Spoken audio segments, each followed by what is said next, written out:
All right, we are running a little bit behind, but for some reason, I will readily admit, my contacts decided that they wanted to fight me today. Sometimes your eyes are your own worst enemies. And, well, that's just how it is. So, let's settle in. Let's get comfortable. Grab a chair, grab a drink, and let's get comfortable. Because we are getting started with a new book, and something that is long overdue tonight.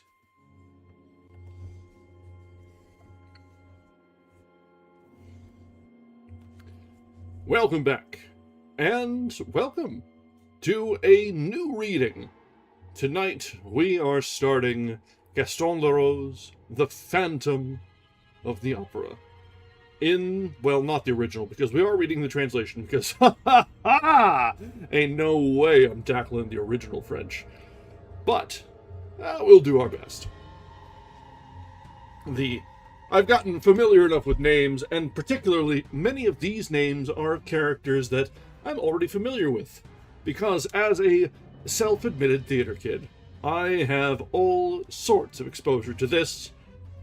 One of the media that have been best translated into the theater of any that I can think of.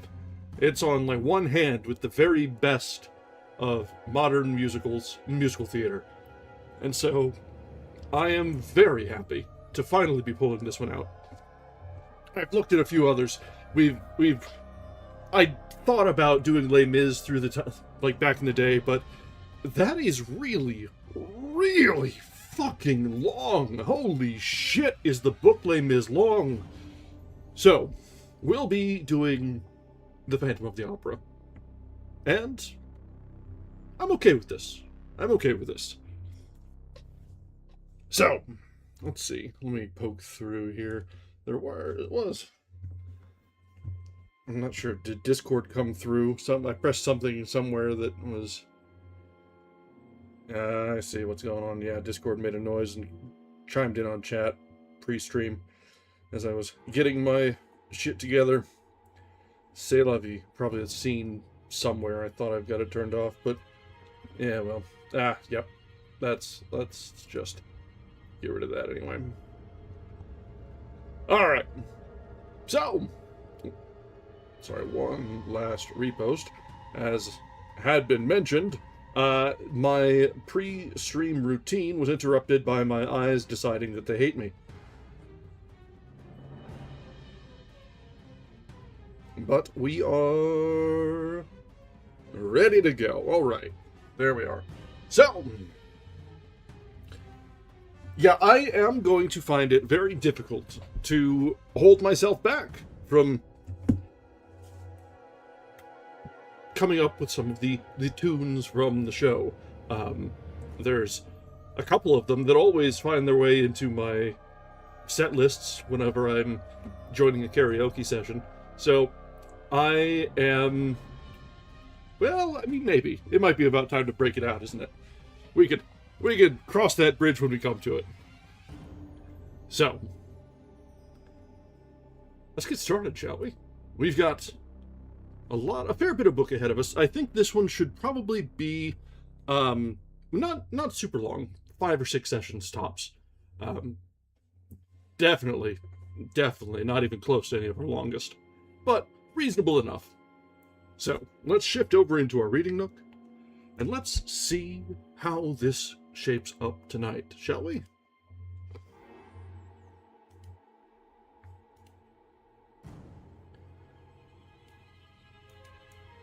Man, I need to turn the fan on. It is super hot around here.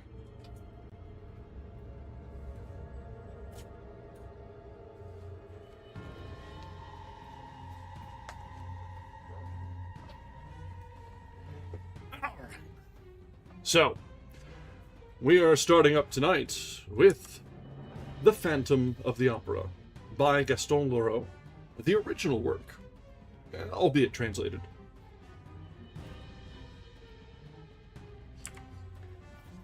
So, we come to the prologue, in which the author of this singular work informs the reader how he acquired the certainty that the opera ghost really existed. The opera ghost really existed. He was not, as was long believed, a creature of the imagination of the artists, the superstition of the managers, or a product of the absurd and impressionable brains of the young ladies of the ballet, their mothers, the box keepers, the cloakroom attendants, or the concierge. Yes, he existed in flesh and blood, although he assumed the complete appearance of a real phantom, that is to say, of a spectral shade. When I begin... Yes, hello, Simba. When I began to ransack the archives of the National Academy of Music, I was at once struck by the surprising coincidences between the phenomena ascribed to the ghost and the most extraordinary and fantastic tragedy that ever excited the Paris upper classes. And I soon conceived the idea that this tragedy might reasonably be explained by the phenomena in question. The events do not date more than 30 years back, and it would not be difficult to find at the present day, in the foyer of the ballet, old men of the highest respectability, men upon whose word one could absolutely rely, who would remember, as though they happened yesterday, the mysterious and dramatic conditions that attended the kidnapping of Christine Daae, the disappearance of the Vicomte de Chagny, and the death of his elder brother, Count Philippe, whose body was found on the bank of the lake that exists in the lower cellars of the opera on the Rue Scribe side.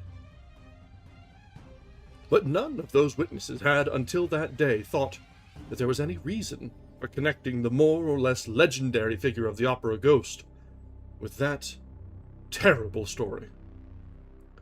The truth was slow to enter my mind, puzzled by an inquiry that at every moment was complicated by events which, at first sight, might be looked upon as superhuman. And more than once I was within an ace of abandoning a task in which I was exhausting myself in the hopeless pursuit of a vain image. At last I received the proof that my presentiments had not deceived me, and I was rewarded for all my efforts on the day when I acquired the certainty that the opera ghost was more than a mere shade. On that day, I had spent long hours over the memoirs of a manager, the light and frivolous work of the too skeptical Montchamin, who, during his term at the opera, understood nothing of the mysterious behavior of the ghost, and who was making all the fun of it that he could at the very moment when he became the first victim of the curious financial operation that went on inside the magic envelope. I had just left the library in despair when I met the delightful acting manager of our National Academy, who stood chatting on a landing with a lively and well-groomed little old man, to whom he introduced me gaily. The acting manager knew all about my investigations, and how eagerly and unsuccessfully I had been trying to discover the whereabouts of the examining magistrate in the famous Cheney case, M. Faure. Nobody knew, Monsieur Faure. Nobody knew what had become of him, alive or dead. And here he was, back from Canada, where he had spent 15 years. And the first thing he had done, on his return to Paris, was to come to the secretarial offices at the opera and ask for a free seat. The little old man was Monsieur Faure himself. Faure?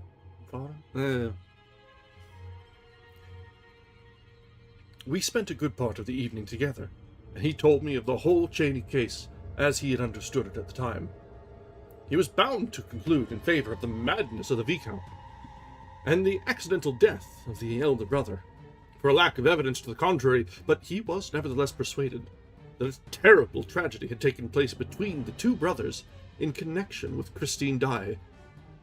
He could not tell me what became of Christine or the Viscount.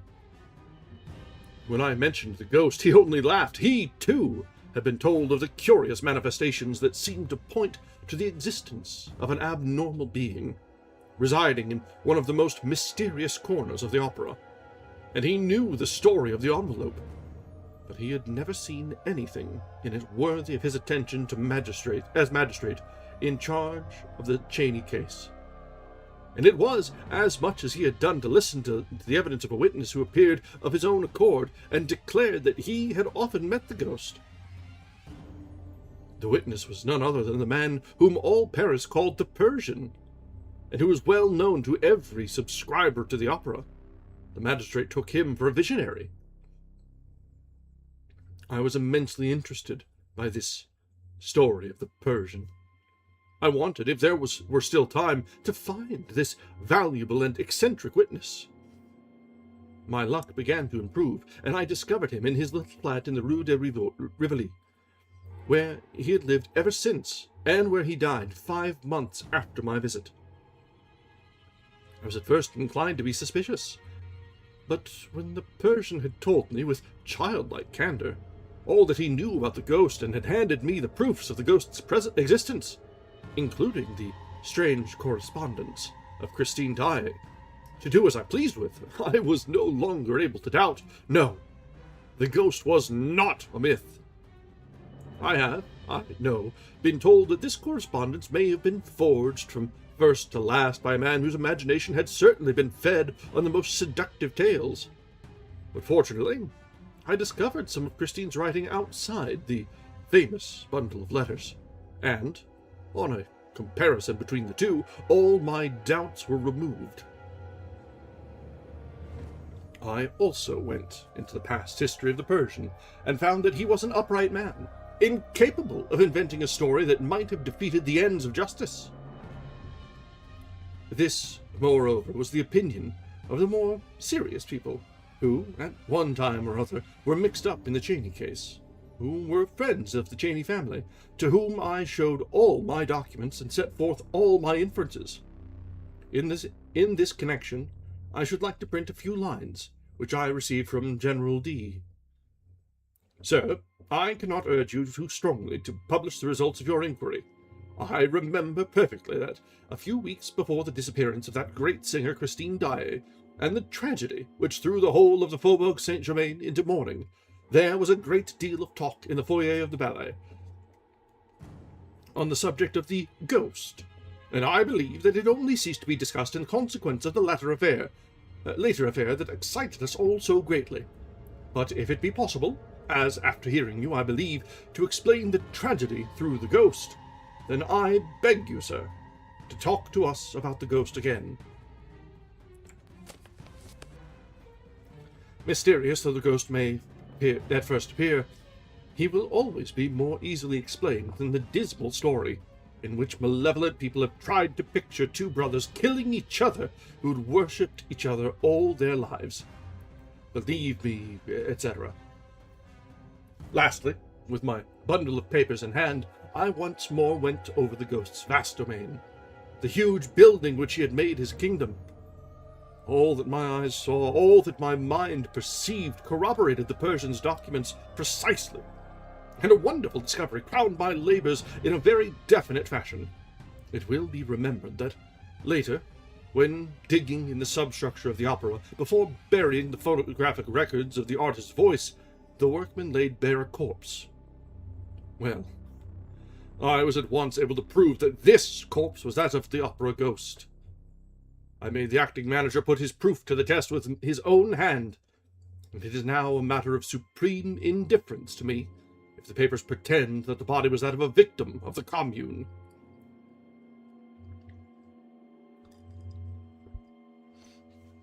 The wretches who were massacred under the Commune in the cellars of the opera were not buried on this side.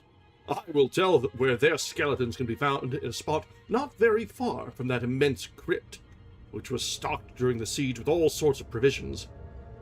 I came upon this track just when I was looking for the remains of the opera ghost, which I should never have discovered but for the unheard-of chance described above.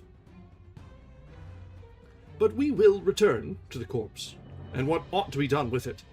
For the present, I must conclude this very necessary introduction by thanking Monsieur Mifroy, who was the commissary of police called in for the first investigations after the disappearance of Christine Daae, Monsieur Remy, the late secretary, Monsieur Mercier, the late acting manager, Monsieur Gabriel, the late chorus master, and more particularly Madame la Baronne de Castelnau-Barbezic, who was once the little Meg of the story, and who is not ashamed of it, the most charming star of our admirable corps de ballet, the eldest daughter of the worthy Madame Giry, now deceased, who had charge of the ghost's private box. All these were of the greatest assistance to me, and, thanks to them, I shall be able to reproduce these hours of sheer love and terror in their smallest details before the reader's eyes. And I should be ungrateful indeed if I omitted, while standing on the threshold of this dreadful and veracious story, to thank the present management of the opera, which has so kindly assisted me in all my inquiries, and Monsieur Messenger, in particular, together with Monsieur Gabion, the acting manager, and that most amiable of men, the architect, entrusted with the preservation of the building, who did not hesitate to lend me the works of Charles Garnier, although he was almost sure that I would never return them to him. Lastly, I must pay a public tribute to the generosity of my friend and former collaborator, Monsieur J. Leroux, who allowed me to dip into his splendid theatrical library and to borrow the rarest editions of books by which he set great store. Gaston Leroux. Chapter 1. Is it the ghost?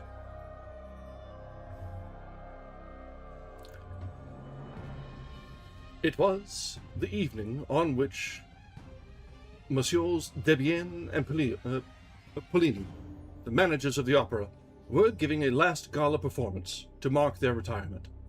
Suddenly, the dressing room of Los Aurélie, one of the principal dancers, was invaded by half a dozen young ladies of the ballet who had come up from the stage after dancing Polyeucte. They rushed in amid great confusion, some giving vent to forced and unnatural laughter, others to cries of terror. Sorelli, who wished to be alone for a moment to run through the speech which she was to make to the resigning managers, looked around angrily at the mad and tumultuous crowd.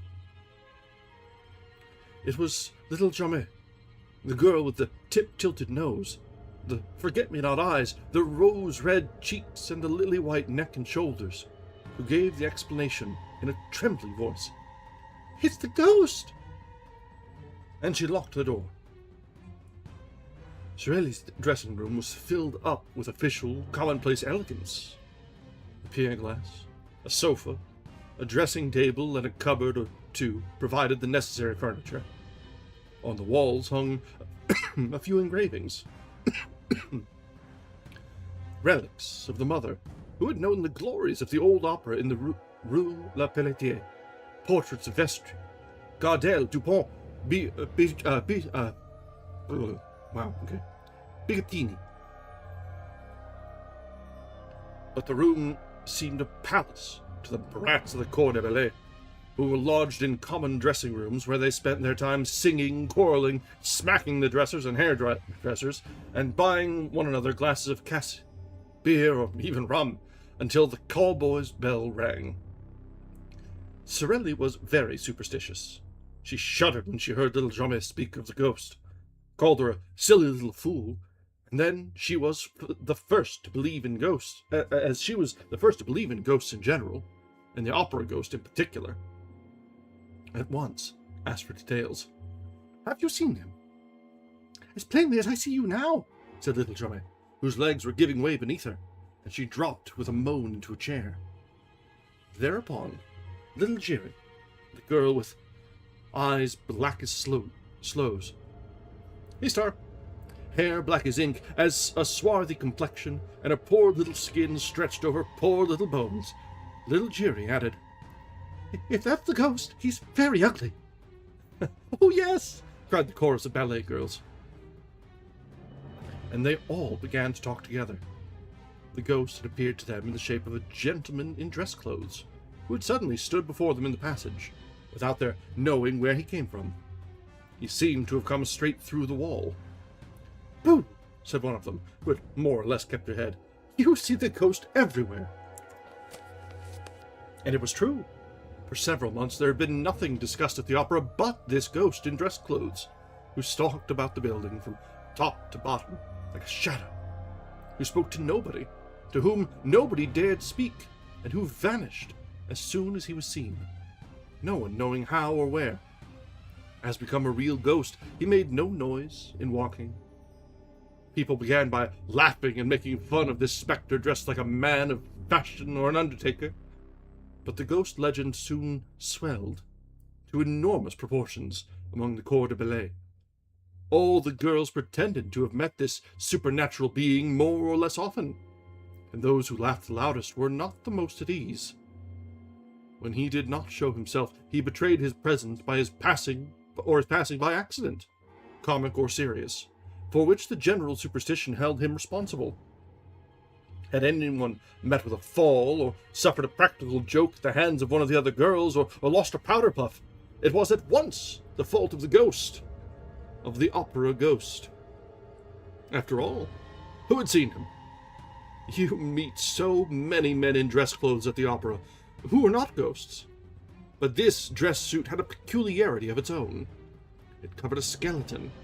At least, so the ballet girls said, and, of course, it had a death's head. Was all this serious?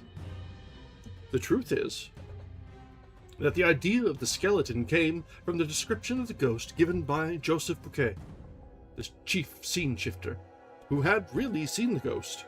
He had run up against the ghost on the little staircase by the footlights which led to the cellars. He had seen him for a second, for the ghost had fled, and to anyone who cared to listen to him, he said, "He is an extraordinary thin, and his dress coat hangs on a skeleton frame. His eyes are so deep that you can hardly see the fixed pupils. You just see the two big black holes as in a dead man's skull. His skin, which is stretched across his bones like a drumhead, is not white, but a nasty yellow. His nose is so little worth talking about that you can't see it side face. And the absence of that nose is a horrible thing to look at. Oh, the hair he has is 3 or 4 long dark locks on his forehead and behind his ears." The chief scene shifter was a serious, sober, steady man, very slow at imagining things. His words were received with interest and amazement. And soon there were other people to say that they, too, had met a man in dress clothes, with a death's head on his shoulders. Sensible men who had the wind of the story began by saying that Joseph Bouquet had been the victim of a joke played on by one of his assistants.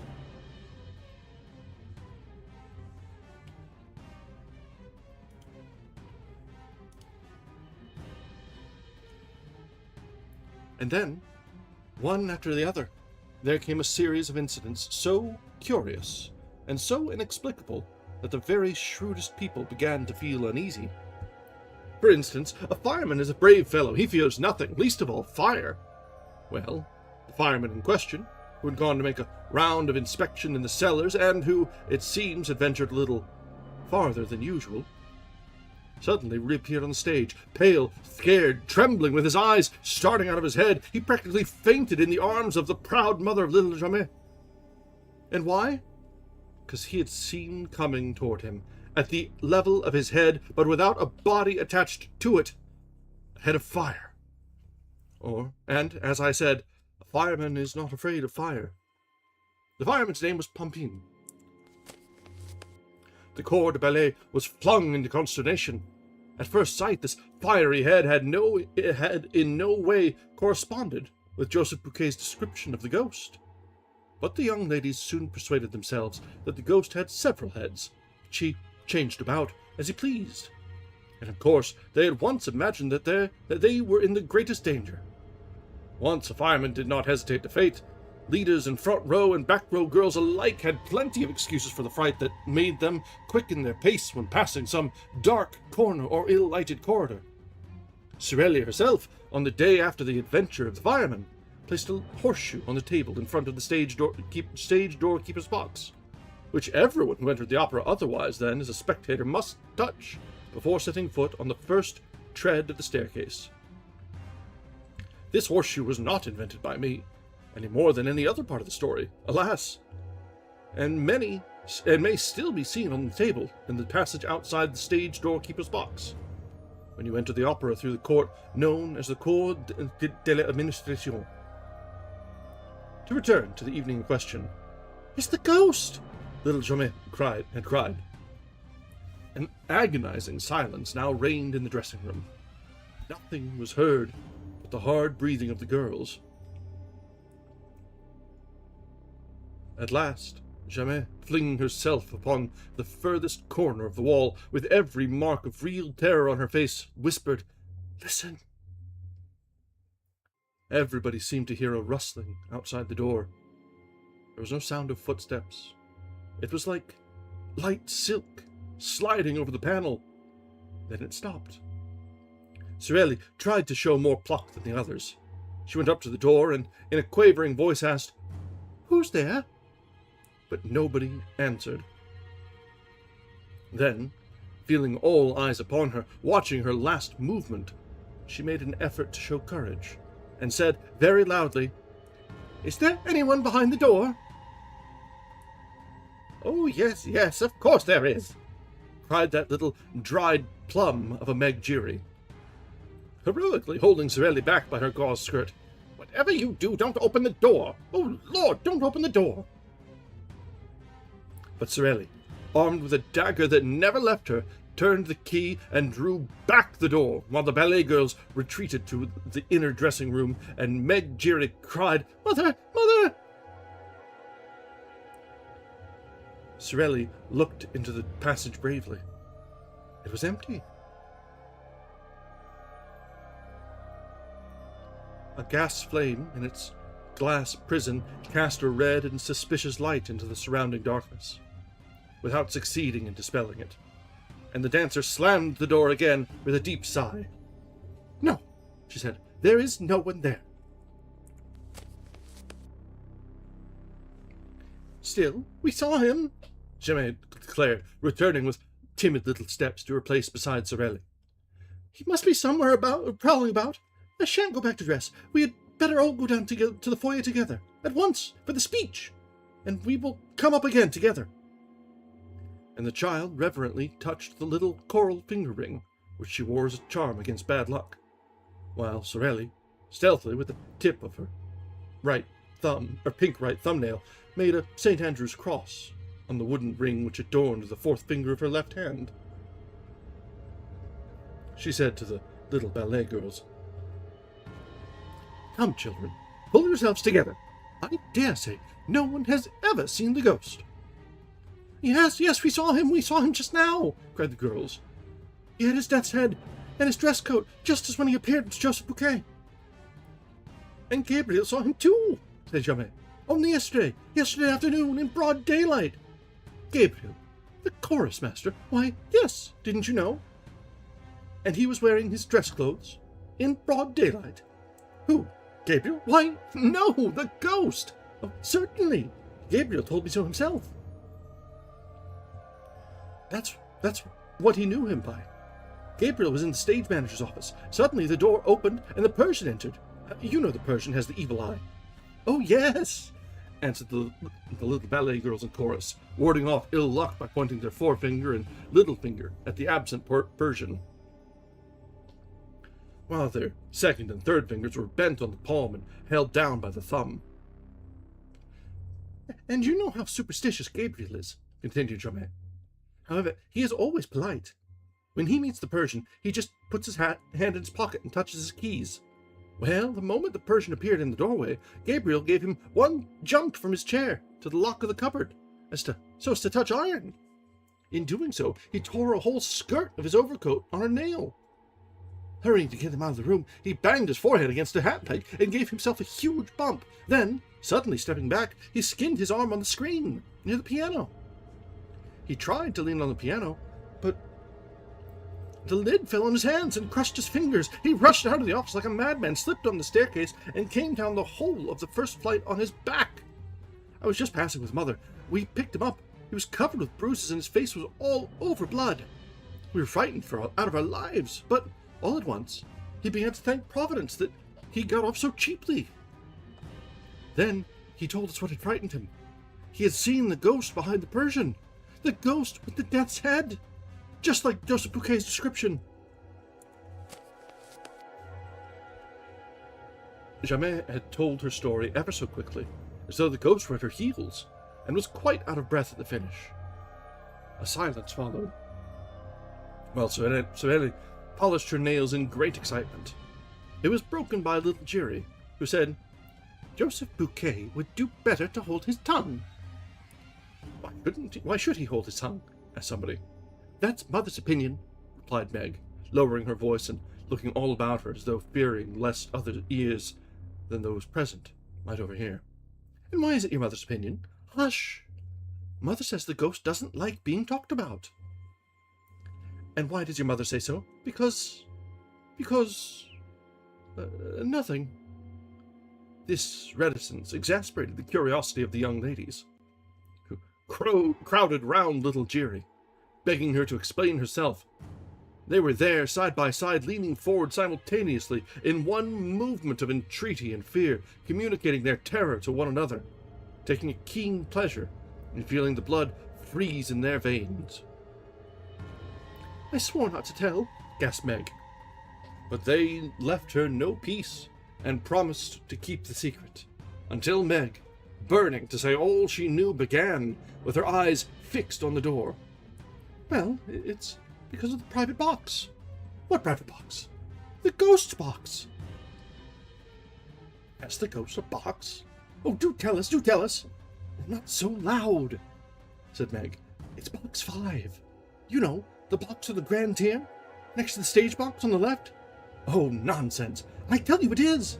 Mother has charge of it, but you swear you won't say a word?" Of course. "Well, that's the ghost box. No one has had it for over a month, except the ghost, and orders have been given at the box office that it must never be sold." "And does the ghost really come there?" "Yes." "Then somebody does come?" Why, no. The ghost comes, but there's nobody there." The little ballet girls exchanged glances. If the ghost came to the box, he must be seen, as he wore a dress coat and a death's head. This was what they tried to make Meg understand. But she replied, "That's just it. The ghost is not seen, and he has no dress coat and no head. All that talk about his death's head and his head of fire is nonsense. There's nothing in it. You only hear him when he is in the box. Mother has never seen him, but she has heard him. Mother knows because she gives him his program." Sorelli interfered. "Jerry, child, you're getting at us." Thereupon little Jerry began to cry. "I ought to have held my tongue. If Mother ever came to know, but I was quite right. Joseph Bouquet had no business to talk of things that don't concern him. It will bring him bad luck. Mother was saying so last night."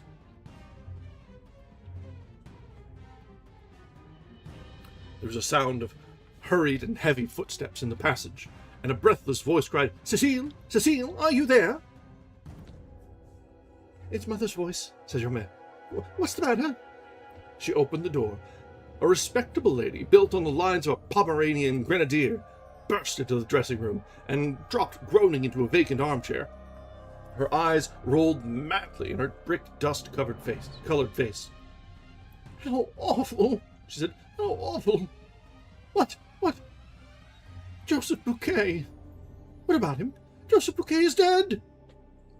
The room became filled with exclamations, with astonished outcries, with scared requests for explanations. "Yes, he was found hanging in the third-floor cellar." "It's the ghost," little Jerry blurted, as though in spite of herself. But she at once corrected herself, with her hands pressed to her mouth. No, I didn't say it! I didn't say it! All around her, panic-stricken companions repeated under their breaths, It must be the ghost. Sorelli was very pale. I shall never be able to recite my speech, she said. Madame Jam gave her opinion. I think while she emptied a glass of liqueur that appeared to be standing on a table. The ghost must have something to do with it. The truth is that no one ever knew how Joseph Bouquet met his death. The verdict at the inquest was natural suicide. In his memoirs of manager, Monsieur Moncharmin, one of the joint managers who succeeded Messieurs Debienne and Poligny, describes the incident as follows. A grievous incident spoiled the little party which Messieurs Debienne and Poligny gave to celebrate their retirement. I was in the manager's office when Monsieur, the acting manager, suddenly came darting in. He seemed half mad and told me that the body of a scene shifter had been found hanging in the third cellar under the stage, between a farmhouse and a scene from the Roy de la Hore. I shouted, "Come and cut him down!" By the time I had rushed down the staircase and the Jacob's ladder, the man was no longer hanging from his rope. So this is an event by which Monsieur Moncharmin thinks natural. A man hangs at the end of a rope. You go to cut him down, the rope has disappeared. Oh, Monsieur Moncharmin found a very simple explanation. Listen to him. It was just after the ballet. The leaders and dancing girls lost no time in taking their precautions against the evil eye. There you are. Picture the corps de ballet scuttling down the Jacob's ladder and dividing the suicide's rope among themselves, in less time than it takes to write. When, on the other hand, I think of the exact spot where the body was discovered. The third cellar underneath the stage. Imagine that somebody must have been interested in seeing that the rope disappeared after it had effected its purpose. And time will show if I am wrong. The horrid news soon spread all over the opera, where Joseph Bouquet was very popular. The dressing rooms emptied and the ballet girls, crowding around Sorelli like timid sheep around their shepherdess, made for the foyer through the ill-lit passages and staircases, trotting as fast as their little pink legs could carry them. Alright, that brings to the end of chapter 1. This is a very old EPUB. This is one of the first ones that were even put onto Gutenberg. Like, one of the first 200, I should say. So, the formatting is a little janky. As such, we don't have good page breaks between the chapters. So, we've got, at the very bottom of the page, the header for chapter 2. The New Margarita.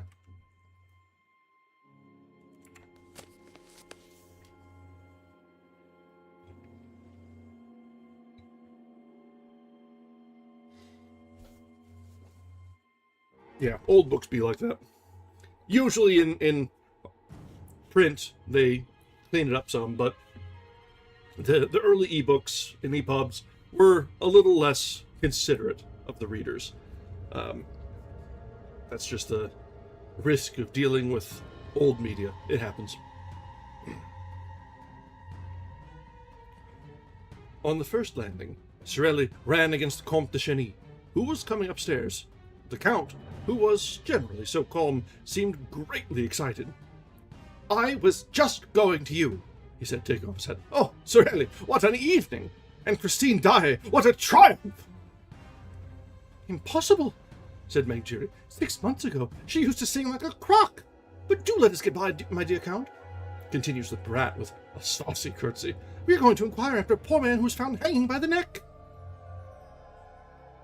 Just then, the acting manager came fussing past and stopped when he heard this remark. "What?" he exclaimed roughly. "Have you girls heard already? Well, please forget about it for tonight. And above all, don't let Monsieur Debienne and Monsieur Poligny hear. It would upset them too much on their last day."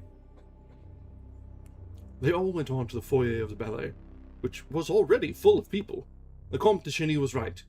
No gala performance ever equaled this one. All the great composers of the day had conducted their own works in turns. Farre, and Kraus had sung, and on that evening, Christine Daae had revealed her true self for the first time to the astonished and enthusiastic audience. Gounod had conducted the funeral march of a marionette, Raya, his beautiful overture to Sigua, Saint Cyane, the Danse Macabre, and a Reverie Orientale, Massenet, an unpublished Hungarian march, Giard, his Carnival, Elib, the Volente from Silvio, and the Pizzicati from Coppelli.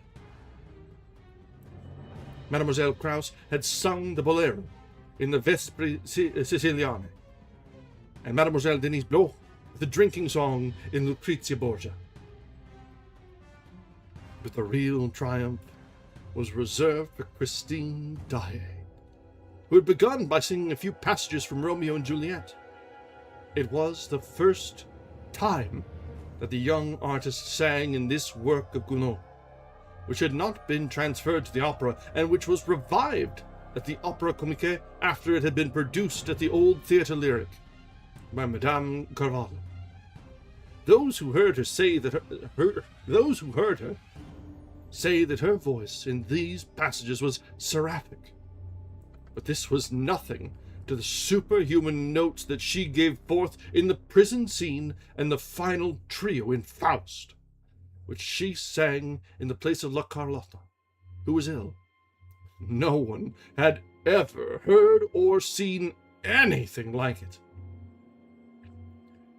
Daae revealed a new Margarita that night, a Margarita of a splendor, a radiance hitherto unsuspected. The whole house went mad, rising to its feet, shouting, cheering, clapping, while Christine sobbed and fainted in the arms of her fellow singers and had to be carried to her dressing room.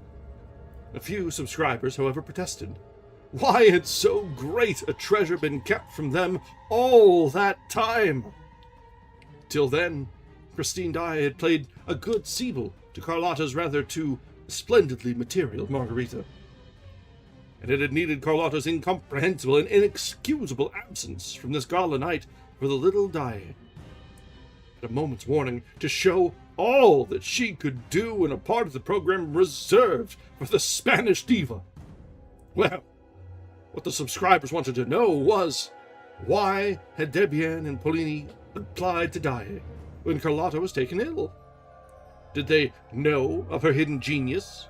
And if they knew of it, why had they kept it hidden? And why had she kept it hidden? Oddly enough, she was not known to have a professor of singing at that moment. She had often said she meant to practice alone for the future. The whole thing was a mystery.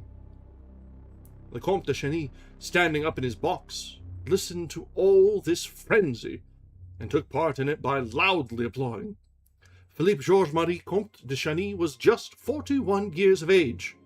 He was a great aristocrat and a good-looking man, above middle height, and with attractive features. In spite of his hard forehead and his rather cold eyes, he was exquisitely polite to the women, and a little haughty to the men, who did not always forgive him for his successes in society. He had an excellent heart and an irreproachable conscience. On the death of old Count Philibert, he became the head of one of the oldest and most distinguished families in France, whose arms dated back to the 14th century. The Chenys owned a great deal of property, and when the old count, who was a widower, died, it was no easy task for Philippe to accept the management of so large an estate. His two sisters and his brother Raoul would not hear of a division and waived their claim to their shares, leaving themselves entirely in Philippe's hands, as though the right of primogeniture had never ceased to exist. When the two sisters married, on the same day, they received their portion from their brother, not as a thing rightfully belonging to them, but as a dowry, for which they thanked him. The Comtesse de Cheny, née de Bourgogne de la Martinière, had died in giving birth to Raoul, who was born 20 years after his elder brother. At the time of the old count's death, Raoul was 12 years of age. Philippe busied himself actively with a youngster's education. He was admirably assisted in this work, first by his sisters, and afterward by an old aunt, the widow of a naval officer, who lived at Brest, and gave young Raoul a taste for the sea. The lad entered the board of training ship, finished his course with honors, and quietly made his trip round the world. Thanks to powerful influence, he had just been appointed a member of the official expedition on board the Requiem, which was to be sent to the Arctic Circle in search of the survivors of d'Artois' expedition, of whom nothing had been heard for 3 years. Meanwhile, he was enjoying a long furlough, which would not be over for 6 months, and already the dowagers of the Faubourg Saint-Germain were pitying the handsome and apparently delicate stripling for the hard work in store for him. The shyness of the sailor lad, was almost saying his innocence, was remarkable. He seemed to have but just left the women's apron strings. As a matter of fact, petted as he was by his 2 sisters and his old aunt, he had retained from this purely feminine education manners that were almost candid, and stamped with a charm that nothing had yet been able to sully. He was a little over 21 years of age, and looked 18. He had a small, fair moustache, beautiful blue eyes, and a complexion like a girl's. Philippe spoiled Raoul. To begin with, he was very proud of him, and pleased to foresee a glorious career for his junior in the Navy, in which one of their ancestors, the famous Chani de Leroux, had held the rank of admiral. He took advantage of the young man's leave of absence to show him Paris, with all its luxurious and artistic delights. The Count considered that, at Raoul's age, it is not good to be too good. Philippe himself had a character that was very well balanced in work and pleasure alike. His demeanor was always faultless, and he was incapable of setting his brother a bad example. He took him with him wherever he went. He even introduced him to the foyer of the ballet. I know that the Count was said to be on terms with Sorel, but it could hardly be reckoned as a crime for this nobleman, a bachelor with plenty of leisure, especially since his sisters were settled, to come and spend an hour or 2 after dinner in the company of a dancer, who, though not so very, very witty, had the finest eyes that ever were seen. And besides, there are places where a true Parisian, when he has the rank of the Comte de Cheny, is bound to show himself. And at that time, the foyer of the ballet at the opera was one of those places.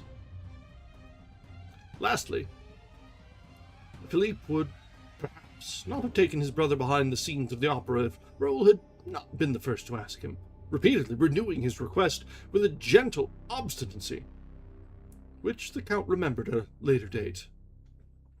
On that evening, Philippe, after applauding the Daye, returned to Raoul and saw that he was quite pale.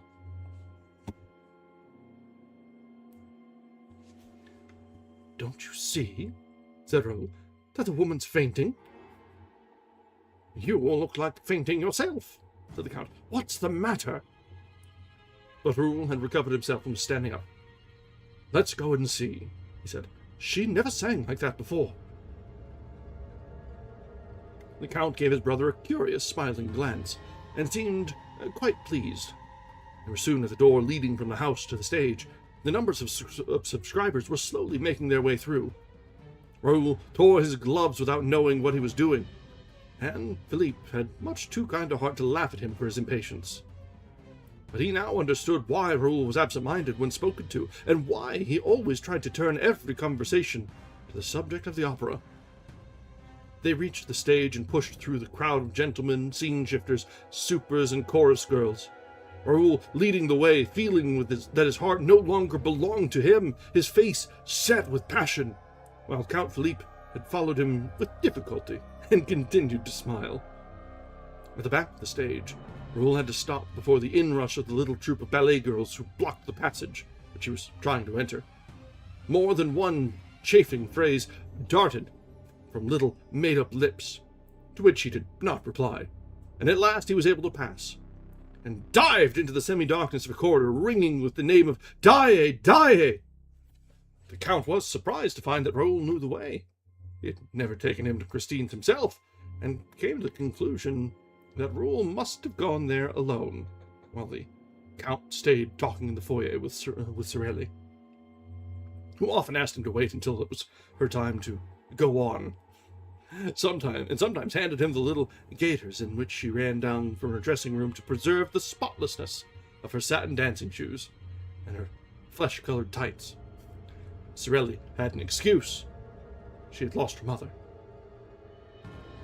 Postponing his usual visit to Sorelli for a few minutes, the Count followed his brother down the passage that led to Daae's dressing room, and saw that it had never been so crammed as on that evening. And the whole house seemed excited by her success, and also by her fainting fit. The girl had not yet come to, and the doctor of the theater had just arrived at the moment when Raoul entered at his heels. Christine, therefore, received the first aid of the one, while opening her eyes in the arms of the other. The Count and many more remained crowding in the doorway. Right, let me look ahead.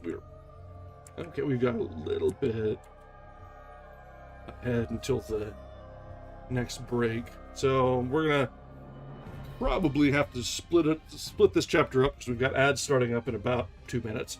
So let's get a little bit started here with the reunion of Christine Daae and Raoul. "Don't you think, Doctor, that those gentlemen had better clear the room?" asked Raoul coolly. "There's no breathing here." "You're quite right," said the doctor. And he sent everyone away, except Raoul and the maid, who looked at Raoul with eyes of the most undisguised astonishment. She had never seen him before, and yet dared not question him. And the doctor imagined that the young man was only acting as he did because he had the right to. The Viscount, therefore, remained in the room, watching Christine as she slowly returned to life, while even the joint managers, Debienne and Pauline, who had come to offer their sympathy and congratulations, found themselves thrust into the passage among the crowd of dandies. The Comte de Chagny, who was one of those standing outside, laughed. "Oh, the rogue! The rogue!" And he added under his breath, "Those youngsters with their schoolgirl airs! So he's a Chagny after all!" He turned to go to Sorelli's dressing room, but met her on the way with her little troop of trembling ballet girls, as we had seen. All right, we've got ads starting in a little less than a minute. Let's go ahead. This is as good a transition as we're going to find for a while. So, those of you who are familiar with the stage play, as well as any of the numerous film adaptations, are kind of champing at the bit. This reunion is where things really start firing off. We see the characters, the developing relationships, and the motivations coming through. The secret of Christine Daae is out for the world now, as the old managers are getting ready to retire, and the mystery of the phantom, the opera ghost, is omnipresent and overhanging like a pall over the opera. All right, we'll be back in just a few minutes. I would not want anyone to miss anything because of ads. So, we'll be back in just a little bit to continue with the Phantom of the Opera.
All right, we are back.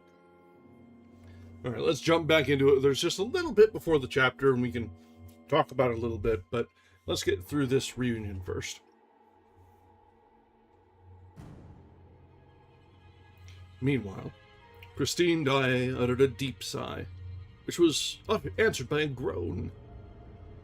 She turned her head, saw Raoul, and started. She looked at the doctor, on whom she bestowed a smile, then at her maid, then Raoul again.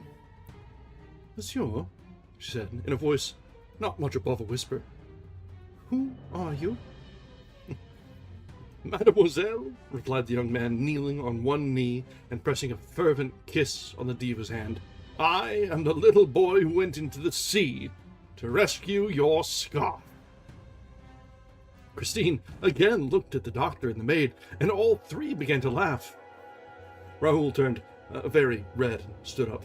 "Mademoiselle," he said, "since you are pleased not to recognize me, I should like to say something to you in private. Something very important." "When I am better, do you mind?" And her voice shook. "You have been very good." "Yes, you must go," said the doctor with his pleasantest smile. "Leave me to attend to Mademoiselle." I am not ill now," said Christine suddenly, with strange and unexpected energy. She rose and passed her hand over her eyelids. "Thank you, Doctor. I should like to be alone. Please, go away, all of you. Leave me. I feel very restless this evening."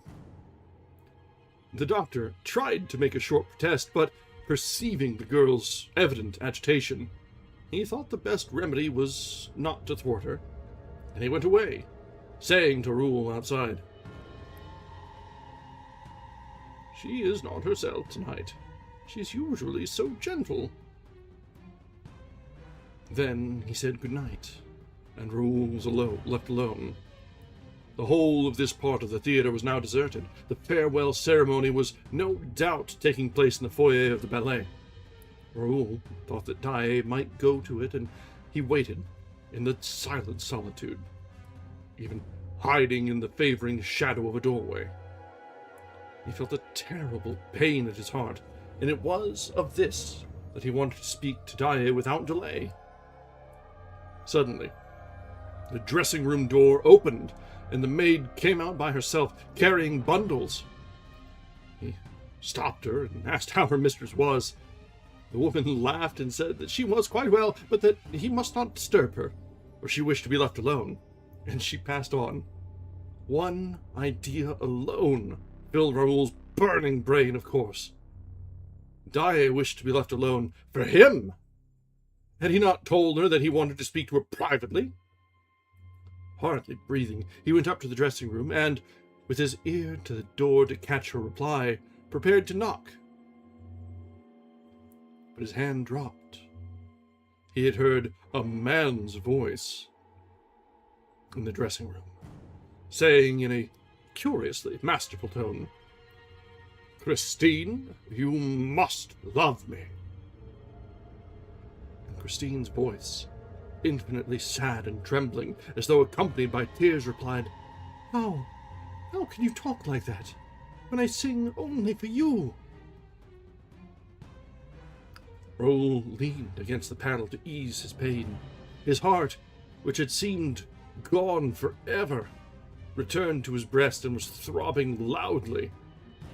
The whole passage echoed with its beating, and Raoul's ears were deafened. Surely, if his heart continued to make such a noise, they would hear it inside. They would open the door, and the young man would be turned away in disgrace. What a position for a Cheney! To be caught listening behind a door! He took his heart in his two hands to make it stop. The man's voice spoke again. "Are you very tired?" "Oh, tonight I gave you my soul, and I am dead," Christine replied. "Your soul is a beautiful thing, child," replied the grave man's voice, "and I thank you." No emperor ever received so fair a gift. The angels wept tonight. Raoul heard nothing after that. Nevertheless, he did not go away, but, as though he feared lest he should be caught, he returned to his dark corner, determined to wait for the man to leave the room. At one and the same time, he had learned what love meant, and hatred. He knew that he loved. He wanted to know whom he hated. To his great astonishment, the door opened and Christine Daae appeared, wrapped in furs, with her face hidden in a lace veil. Alone. She closed the door behind her, but Raoul observed that she did not lock it. She passed him. He did not even follow her with his eyes, for his eyes were fixed on the door, which did not open again. When the passage was once more deserted, he crossed it, opened the door of the dressing room, went in, shut the door. He found himself in absolute darkness. The gas had been turned out. "There's someone here," said Raoul, with his back against the closed door, in a quivering voice. "What are you hiding for?" All was darkness and silence. Raoul heard only the sound of his own breathing. He quite failed to see that the indiscretion of his conduct was exceeding all bounds. "You shan't leave this until I let you!" he exclaimed. "If you don't answer, you are a coward, but I'll expose you." And he struck a match. The blaze lit up the room. There was no one in the room. Raoul, first turning the key in the door, lit the gas jets. He went into the dressing closet, opened the cupboards, hunted about, felt the walls with his moist hands. Nothing. "Look here," he said aloud. "Am I going mad?" He stood for 10 minutes, listening to the gas flaring in the silence of the empty room. Lover though he was, he did not even think of stealing a ribbon that would have given him the perfume of the woman he loved. He went out, not knowing what he was doing nor where he was going. At a given moment in his wayward progress, an icy draft struck him in the face. He found himself at the bottom of a staircase, down which, behind him, a procession of workmen were carrying a sort of stretcher, covered with a white sheet. "Which is the way out, please?" he asked one of them. "Straight in front of you. The door is open. Let us pass." Pointing to the stretcher, he asked mechanically, "What's that?" The workman answered, "That is Joseph Bouquet, who was found in the third cellar, hanging from a farmhouse, between a farmhouse and a scene from the Rue de la Horde." He took off his hat, fell back to make room for the procession, and went out. All right, that brings us to the end of the chapter 2, wherein we are really starting to see the principal actors coming together. We've seen Raoul, we've seen Christine Daae, and we've heard the Phantom. All very heartbreaking for Raoul. He's not known when she sees him, and as he's eavesdropping, very, very, ill-becoming of a young nobleman. But he catches snippets of a conversation that chills him to the bone. So, let's continue and see how this will continue to develop and what differences we may find from what we're familiar with, if you're primarily familiar with the film or the stage adaptations. Already we can see differences. Christine and Raoul are both quite a bit younger than they're ever depicted on stage. Probably just, he's barely 20. She's probably 16 or so. So there's a lot more fresh innocence that doesn't quite come across in a lot of the stage. So we'll see how that plays out. I'm sure there's more differences things made a little bit more appropriate for different audiences that the book was never really caring about. Chapter 3. The Mysterious Reason. During this time, the farewell ceremony was taking place. I have already said that this magnificent function was being given on the occasion of the retirement of Monsieur Debienne and Monsieur Poligny, who had determined to die game, as we say nowadays. They had been assisted in the realization of their ideal, though melancholy, program by all that counted in the social and artistic world of Paris. All these people met after the performance in the foyer of the ballet, where Sorelli waited for the arrival of the retiring managers, with a glass of champagne in her hand and a little prepared speech at the tip of her tongue. Behind her, the members of the corps de ballet, young and old, discussed the events of the day in whispers or exchanged discreet signals with their friends. A noisy crowd of whom surrounded the supper tables arranged along the slanting floor. A few of the dancers had already... Oh, hang on, we're having some frame drops. Internet, OBS, Twitch, YouTube, take your pick. Someone. Play nice.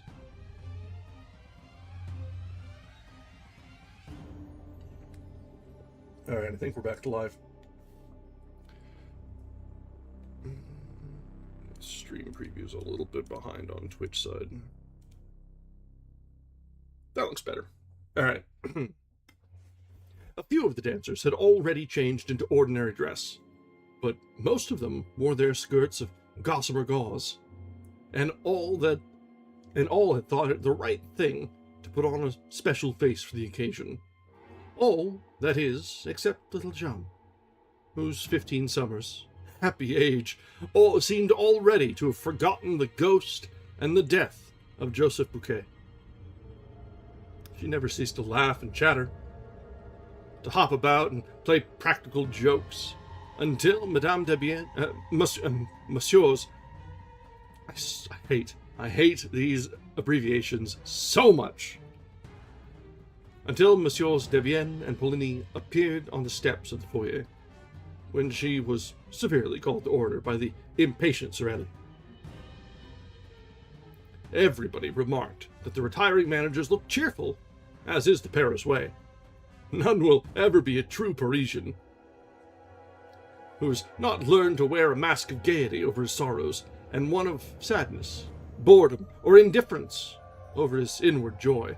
Yeah, no, especially when dealing with plurals. I don't think we've seen plurals in any of our abbreviations before. We've seen, in a lot of the different books we've read, there's been, like, M, MDM, like, those make sense. Monsieur, Madame, Mademoiselle, like that, you can generally get it. MM is just, I get it. It's two Messieurs. I get it. I don't like it.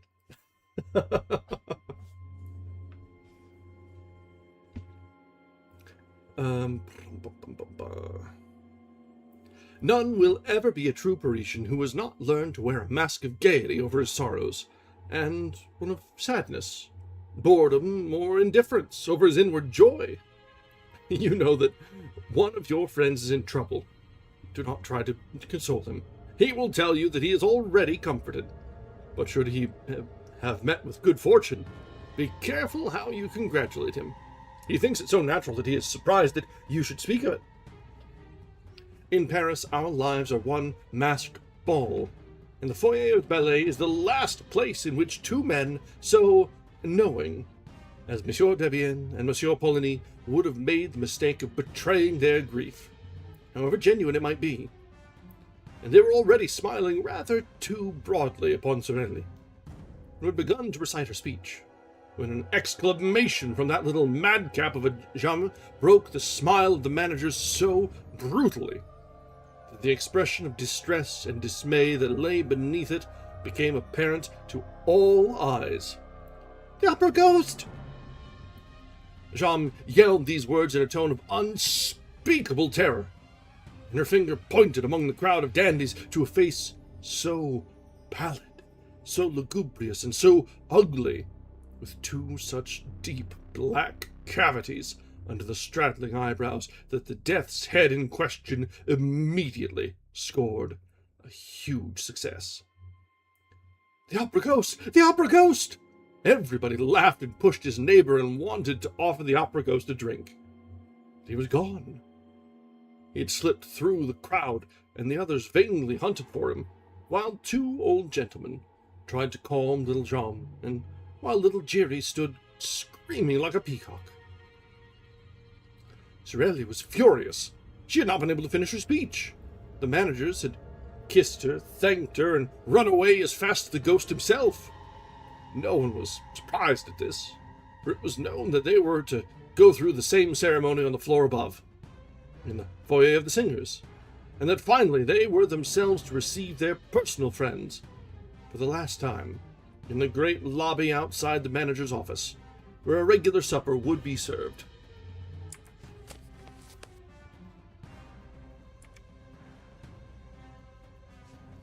Here they found the new managers, Monsieur Armand Moncharmin and Monsieur Firmin Richard, whom they hardly knew.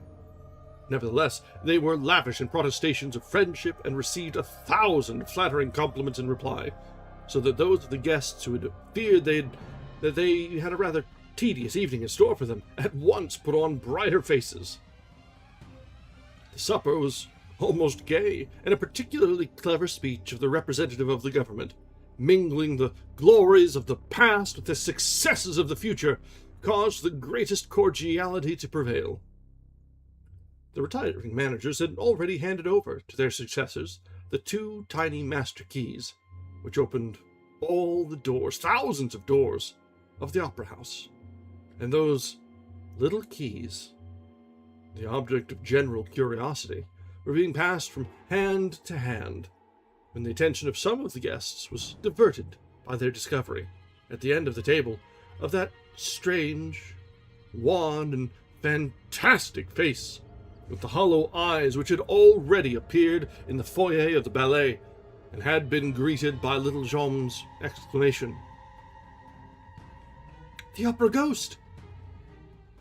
There sat the ghost, as natural as could be, except that he neither ate nor drank. Those who began by looking at him with a smile ended by turning away their heads, for the sight of him at once provoked the most funereal thoughts. No one repeated the joke of the foyer. No one exclaimed, "There's the Opera Ghost!" He himself did not speak a word, and his very neighbors could not have stated at what precise moment he had sat down between them. But everyone felt that if the dead did ever come and sit at the table of the living, they could not cut a more ghastly figure.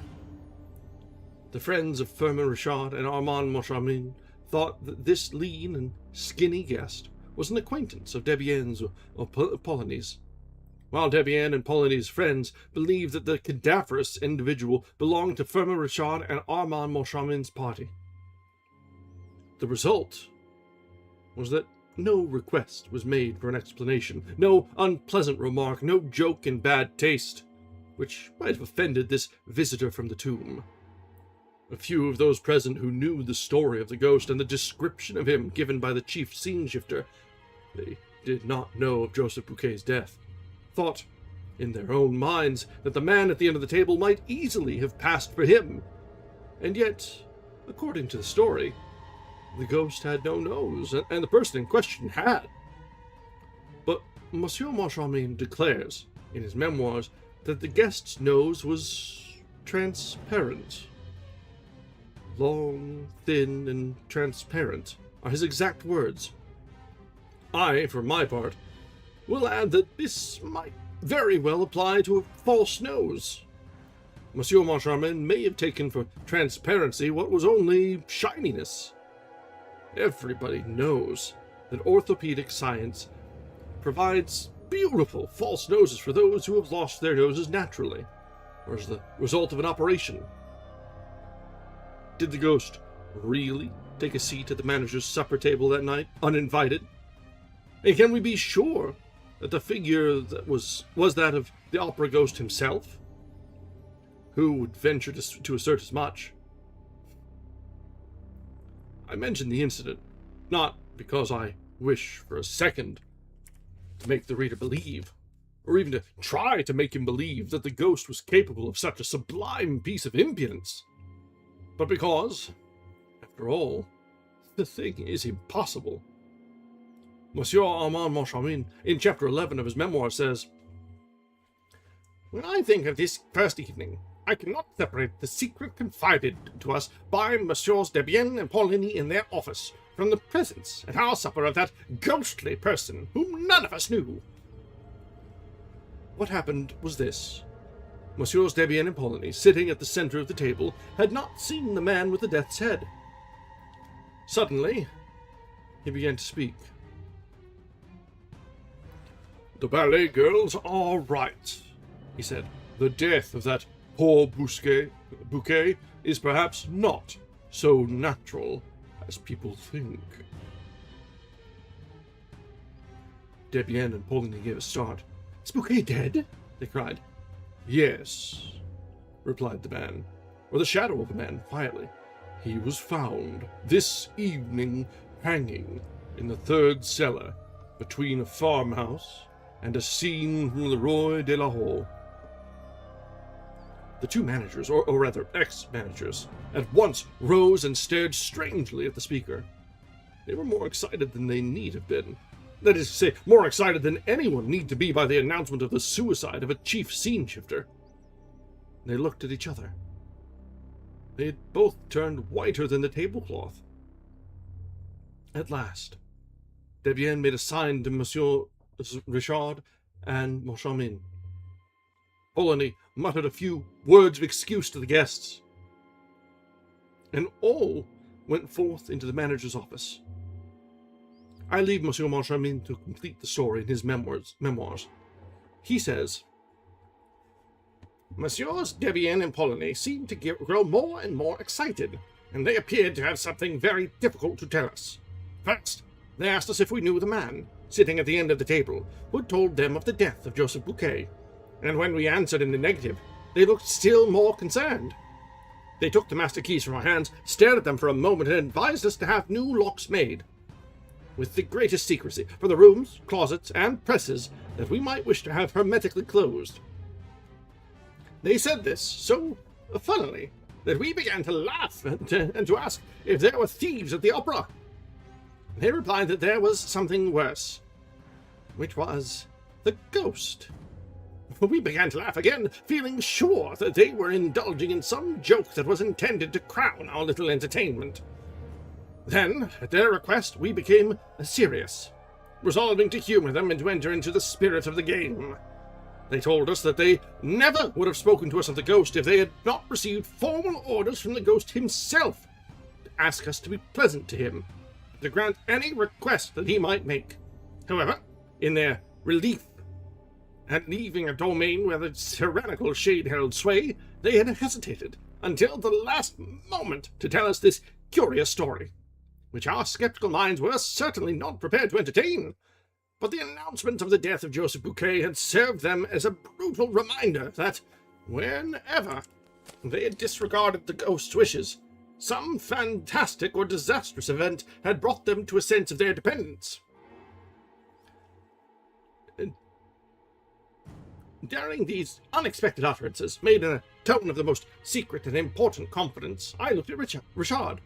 Richard, in his student days, had acquired a great reputation for practical joking, and he seemed to relish the dish which was being served up to him in his turn. He did not miss a morsel of it, though the seasoning was a little gruesome because of the death of Bouquet. He nodded his head sadly while the others spoke, and his features assumed the air of a man who bitterly regretted having taken over the opera, now that he knew that there was a ghost mixed up in the business. I could think of nothing better than to give him a servile imitation of this attitude of despair.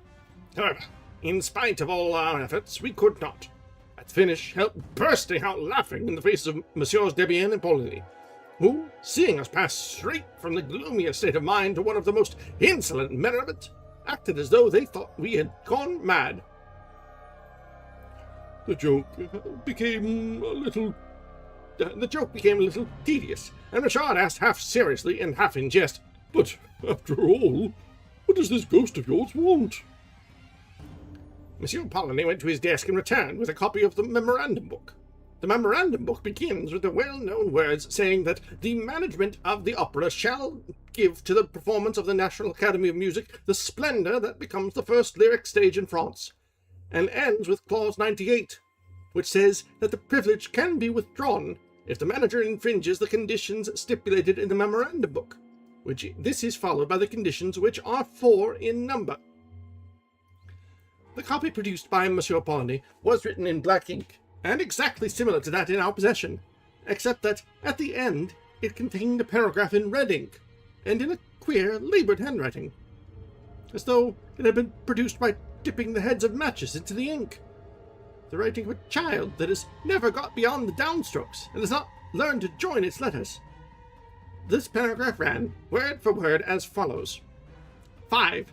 Or if the manager, in any month, delay for more than a fortnight the payment of the allowance which he shall make to the opera ghost, an allowance of 20,000 francs a month, say 240,000 francs a year. Damn. Monsieur Polony pointed with a hesitating finger to this last clause, which we certainly did not expect. "Is this all? Does he not want anything else?" asked Richard with the greatest coolness. "Yes, he does," replied Polony. And he turned over the pages of the memorandum book until he came to the clause specifying the days on which certain private boxes were to be reserved for the free use of the President of the Republic, the ministers, and so on. At the end of this clause, a line had been added also in red ink. Box 5, on the grand tier, shall be placed at the disposal of the opera ghost for every performance. When we saw this, there was nothing else for us to do but to rise from our chairs, shake our 2 predecessors warmly by the hand, and congratulate them on thinking of this charming little joke, which proved that the old French sense of humour was never likely to become extinct. Richard added that he now understood why Messieurs Debienne and Polony were retiring from the management of the National Academy of Music business. Business was impossible with so unreasonable a ghost. "Certainly 240,000 francs are not to be picked up for the asking." To be picked up for the asking, said Monsieur Polony, without moving a muscle of his face. "And have you considered what the loss of a box 5 meant to us? We did not sell it once, and not only that, but we had to return the subscription. Why, it's awful! We really can't work to keep ghosts. We'd prefer to go away." "Oh, yes," echoed Monsieur Debienne. "We prefer to go away. Let us go." And he stood up. Richard said, "But after all, it seems to me that you were much too kind to the ghost. If I had such a troublesome ghost as that, I should not hesitate to have him arrested." "But how? Where?" they cried in chorus. "We have never seen him." "But when he comes to his box?" "We have never seen him in his box." "Then sell it." "Sell the opera ghost box? Well, gentlemen, try it." Thereupon we all 4 left the office. Richard and I had never laughed so much in our lives. All right, well, the new owners are already antagonizing the opera ghost. Already. It's to be expected, really, but... So, to be, 240,000 francs a year is a lot of money. A lot. This was a good while ago. That's pre-inflation money. That's a lot of money. So, the opera ghost, the Phantom of the Opera, has very expensive tastes. Alright, let's continue. We can get through probably at least one more chapter tonight before we get to the run-up on the end of our time. So, Chapter 4. Box 5. It's unfortunate that's not Chapter 5. Meh. Armand Moncharmin wrote such voluminous memoirs during that fairly long period of his co-management that we may well ask if he ever found time to attend to the affairs of the opera otherwise than by telling what went on there. Monsieur Moncharmin did not know a note of music. He called the Minister of Education and Fine Arts by his Christian name, had dabbled a little in society journalism, and enjoyed a considerable private income. Lastly, he was a charming fellow, and showed that he was not lacking in intelligence. For as soon as he made up his mind to be a sleeping partner in the opera, he selected the best possible active manager and went straight to Firmin-Richard. So Moncharmin definitely feels like a sports team owner who has absolutely no idea how the game is played or what's important, but just wants to be involved. That's what I like. That's how I see Moncharmin. A rich asshole that has no business being involved with a fine arts establishment. Firmin-Richard was a very distinguished composer, who had published a number of successful pieces of all kinds, who liked nearly every form of music and every sort of musician. Clearly, therefore, it was the duty of every sort of musician to like Monsieur Firmin-Richard.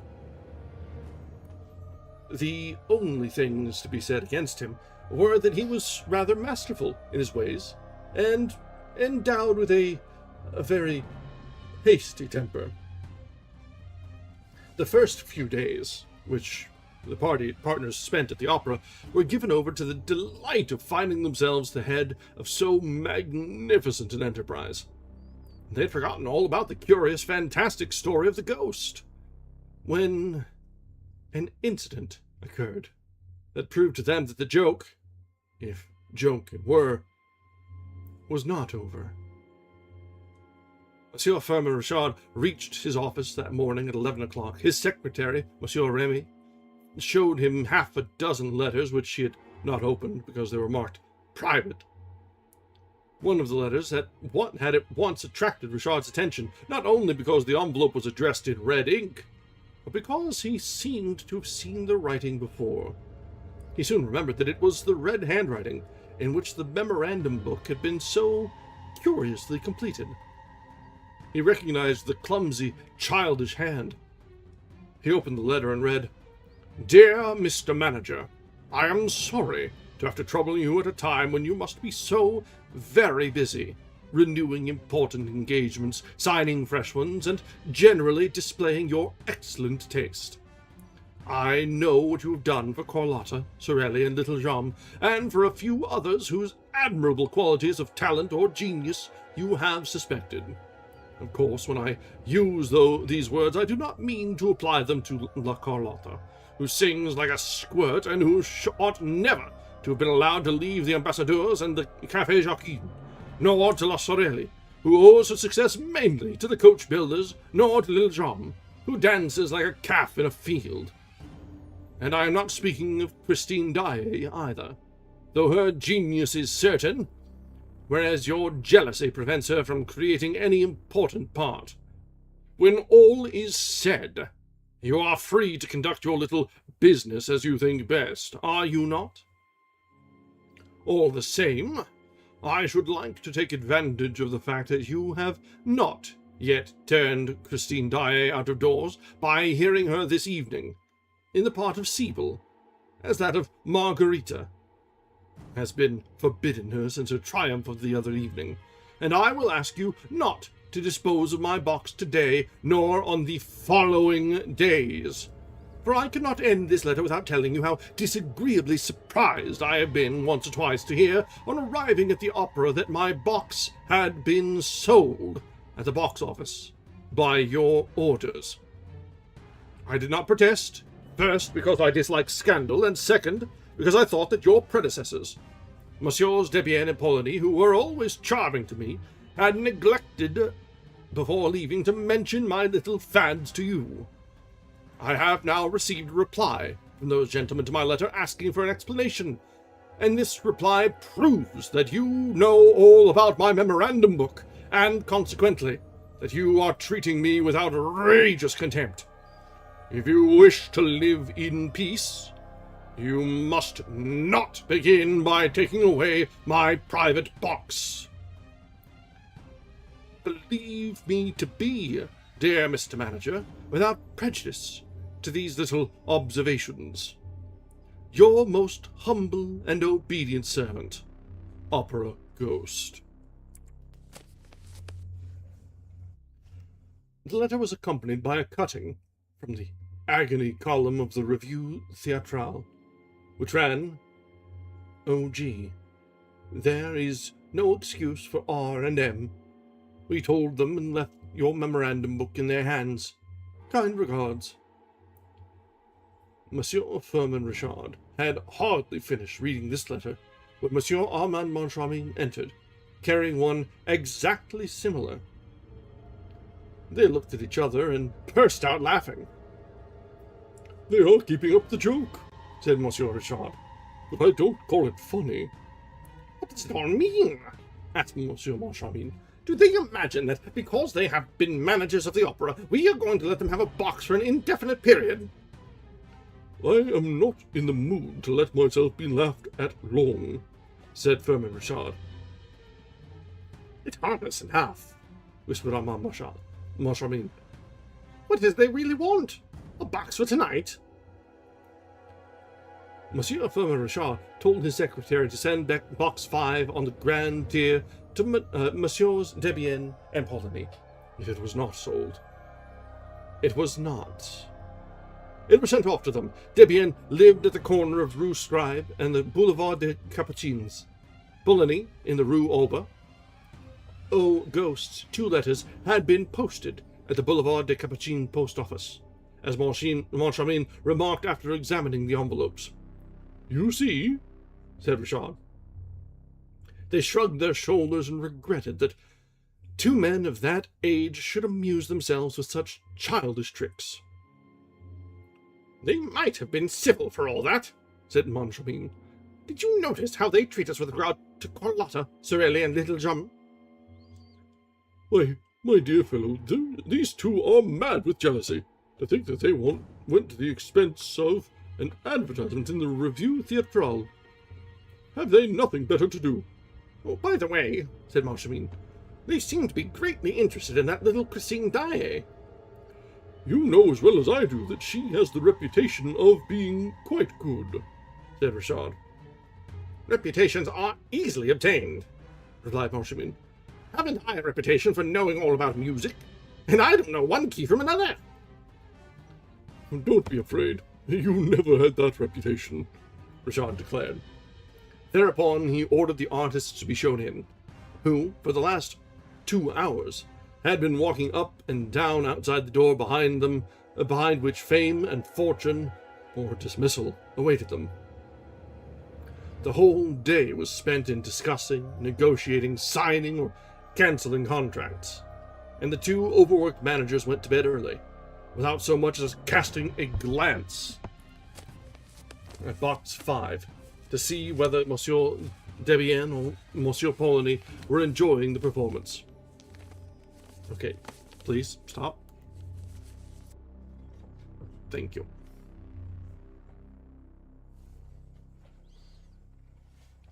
Next morning, the managers received a card of thanks from the ghost. "Dear Mr. Manager, thanks. Charming evening. Daae exquisite. Choruses want waking up. Carlotta a splendid commonplace instrument. Will write you soon for the 240,000 francs, or 233,424 francs 70 kroner. No, not kroner. What is the? Is it cents and francs?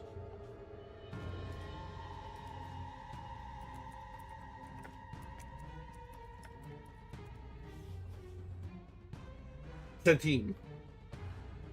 70 centimes, to be correct. Messieurs Debienne and Polony have sent me 6,575 francs 30 centimes, representing the first 10 days of my allowance for the current year. Their privileges finished on the evening of the 10th instance. Instantly. Kind regards, O.G. On the other hand, there was a letter from Messieurs Debienne and Polony. Gentlemen, we are much obliged for your kind thought of us, but you will easily understand that the prospect of again hearing Faust, pleasant though it is to ex-managers of the opera, cannot make us forget that we have no right to occupy Box 5 on the Grand Tier, which is the exclusive property of him, of whom we spoke to you when we went through the memorandum book with you for the last time. See Clause 98, final paragraph. Accept, gentlemen, etc. "Oh, those fellows are beginning to annoy me," shouted irving-rush, snatching up the letter. And that evening, Box 5 was sold. The next morning, Messieurs Richard and Moncharmin, on reaching their office, found an inspector's report relating to an incident that had happened the night before, in Box 5. I give the essential part of the report. I was obliged to call in a municipal guard twice this evening to clear Box 5 on the Grand Tier, once at the beginning and once in the middle of the second act. The occupants, who arrived as the curtain rose on the second act, created a regular scandal by their laughter and their ridiculous observations. There were cries of "hush" all around them, and the whole house was beginning to protest, when the box-keeper came to fetch me. I entered the box and said what I thought necessary. The people did not seem to me to be in their right mind. They made stupid remarks. I said that if the noise was repeated, I should be compelled to clear the box. The moment I left, I heard the laughing again, with fresh protests from the house. I returned with a municipal guard, who turned them out. And they protested, still laughing, saying they would not go unless they had their money back. At last they became quiet, and I allowed them to enter the box again. The laughter at once recommenced, and this time I turned them out definitely. "Send for the inspector, said Richard to his secretary, who had already read the report and marked it with blue pencil. Monsieur Remy, the secretary, had foreseen the order and called the inspector at once. "Tell us what happened," said Richard, bluntly. The inspector began to splutter and referred to the report. "Well, but what were those people laughing at?" asked Moncharmin. They must have been dining, sir, and seemed more inclined to lark about than to listen to good music. The moment they entered the box, they came out again and called the box-keeper, who asked them what they wanted. They said, 'Look in the box. There's no one there, is there?' 'No,' said the woman. 'Well,' said they, 'when we went in, we heard a voice saying that the box was taken.'" Monsieur Moncharmin could not help smiling as he looked at Monsieur Richard. But Monsieur Richard did not smile. He himself had done too much in that way in his time not to recognize, in the inspector's story, all the marks of one of those practical jokes which began by amusing and end by enraging the victims. The inspector, to curry favor with Monsieur Moncharmin, who was smiling, thought it best to give a smile too. A most unfortunate smile. Monsieur Richard glared at his subordinate, who thenceforth made it his business to display a face of utter consternation. "However, when the people arrived," roared Richard, "there was no one in the box, was there?" "Not a soul, sir, not a soul." "Nor in the box on the right, nor in the box on the left, not a soul, sir, I swear. The box-keeper told me often enough, which proves that it was all a joke." "Oh, you agree, do you?" said Richard. "You agree it's a joke? You think it's funny, no doubt? Think it in very bad taste, sir. And what did the box-keeper say?" "Oh, she just said it was the opera ghost. And that's all she said." And the inspector grinned. But he soon found that he had made a mistake in grinning. for the words had no sooner left his mouth than Monsieur Richard, from gloomy, became furious. "Send for the box-keeper!" he shouted. "Send for her! This minute! This minute! And bring her in to me here! And turn all these people out!" The inspector tried to protest, but Richard closed his mouth with an angry order to hold his tongue. Then, when the wretched man's lips seemed shut forever, the manager commanded him to open them once more. "Who is this opera ghost?" he snarled. But the inspector was by this time incapable of speaking a word. He managed to convey by a despairing gesture that he knew nothing about it, or rather that he did not wish to know. "Have you ever seen him? Have you seen the opera ghost?" The inspector, by means of a vigorous shake of the head, denied ever having seen the ghost in question. "Very well," said Monsieur Richard coldly. The inspector's eyes started out of his head, as though to ask why the manager had uttered that ominous "very well." "'Cause I'm going to settle the account of anyone who has not seen him," explained the manager, "as he seems to be everywhere. I can't have people telling me that they see him nowhere. I like people to work for me when I employ them." Having said this, Monsieur Richard paid no attention to the inspector, and discussed various matters of business with his acting manager, who had entered the room meanwhile. The inspector thought he could go, and was gently, oh, so gently, sidling toward the door, when Monsieur Richard nailed the man to the floor with a thundering, "Stay where you are!" Monsieur Remy had sent for the box-keeper to the Rue de Provence, close to the opera, where she was engaged as a porteress. She soon made her appearance. "What's your name?" "Madame Giry. You know me well enough, sir. I'm the mother of little Giry. Little Meg. What?" This was said in so rough and solemn a tone that for a moment Monsieur Richard was impressed. He looked at Madame Giry, in her faded shawl, her worn shoes, her old taffeta dress, and dingy bonnet. It was quite evident from the manager's attitude that he either did not know or could not remember having met Madame Giry, nor even little Giry, nor even little Meg. But Madame Giry's pride was so great that the celebrated box-keeper imagined that everybody knew her. "Never heard of her," the manager declared, "but that's no reason, Madame Giry, why I shouldn't ask you what happened last night, to make you and the inspector call in a municipal guard." "I was just wanting to see you, sir, and talk to you about it, so that you mightn't have the same unpleasantness as Monsieur Debienne and Monsieur Poligny. They wouldn't listen to me either, at first." "I'm not asking you about all that. I'm asking you what happened last night." Madame Giry turned purple with indignation. Never had she been spoken to like that.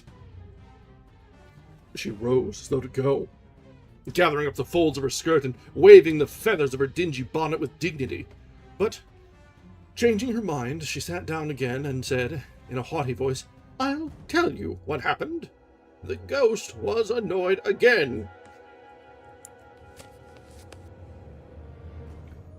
Thereupon, as Monsieur Richard was on the point of bursting out, Monsieur Moncharmin interfered and conducted the interrogatory, whence it appeared that Madame Giry thought it quite natural that a voice should be heard to say that a box was taken, and there was nobody in the box. She was unable to explain this phenomenon, which was not new to her, except by the intervention of the ghost. Nobody could see the ghost in his box, but everybody could hear him. She had often heard him, and they could believe her, for she always spoke the truth. They could ask Monsieur Debienne, and Monsieur Poligny, and anybody who knew her, and also Monsieur Isidore Sac, who had had a leg broken by the ghost. "Indeed," said Moncharmin, interrupting her. "Did the ghost break poor Isidore Sac's leg?" Madame Giry opened her eyes with astonishment at such ignorance. However, she consented to enlighten those two poor innocents. The thing had happened in Monsieur Debienne and Monsieur Polony's time, also in Box 5, and also during a performance of Faust. Madame Giry coughed, cleared her throat. It sounded as though she were preparing to sing the whole of Gounod's score, and began. It was like this, sir.